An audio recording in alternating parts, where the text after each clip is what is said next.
issues.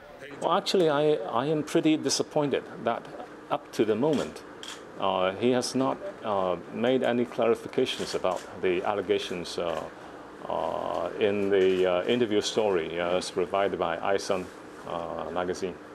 The story he was referring to featured an interview with Leung's former ally Liu Meng-hong, who claimed he had proof that the chief executive lied about the illegal structures at his home on the Peak.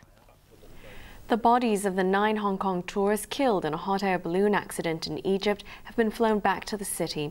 Their remains arrived this evening, nearly 2 weeks after the fatal crash in the ancient city of Luxor.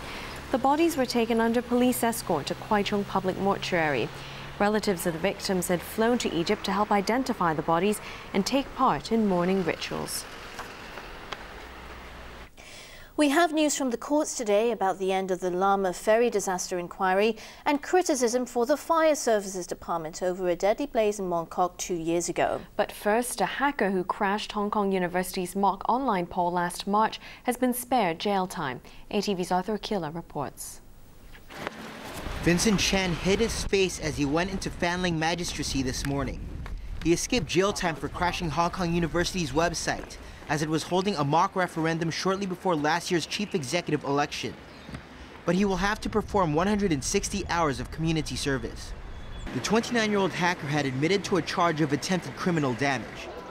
The court heard that on the 23rd of March last year, Chan disabled the server by overloading it with 22,000 hits when it was only able to handle a few dozen hits at a time.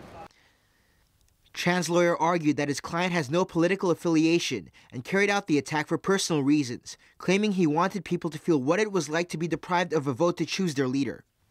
He also said the case did not involve any invasion of privacy or access to confidential documents. The